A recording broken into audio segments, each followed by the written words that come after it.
একটা পুরুষ মানুষের জীবনটাকেও ভেবে দেখেছে?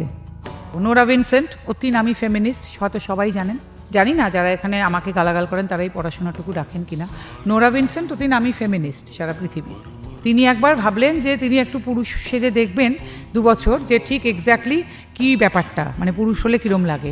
উনি পুরুষ সেজেছিলেন 2 বছর, তারপর 1.5 বছরের পরে আর থাকতে পারেননি, মহিলা হয়ে গেলেন উনি। আবার দেখলেন যে পুরুষ মানুষের প্রতি নারীদের দুর্ব্যবহার এবং সব কিছু এত খারাপ, উনি বললেন এটা জাস্ট নেওয়া যাচ্ছে না।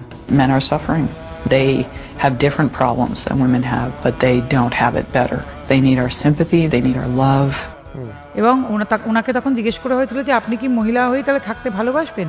বললেন আগে আমি অন্য কারণে, ফেমিনিস্ট বলে থাকতে ভালোবাসতাম, এখন আমি অন্য কারণে থাকতে চাইছি মহিলা হয়ে। কারণ পুরুষদের যে প্রবলেম, পুরুষদের সঙ্গে যে দুর্ব্যবহার, পুরুষদের প্রতি যে মেন্টালিটি সমাজের বা মহিলাদের, সেটা জাস্ট নেওয়া যাচ্ছে না। সেই জন্য আমি মনে করছি আমি মহিলা হয়েই ভালো আছি। আর পুরুষদের ব্যাপারটা কেউ বুঝতেই পারেন না, উনি সেই কারণে তখন মহিলা হয়ে থাকতে চাইছেন।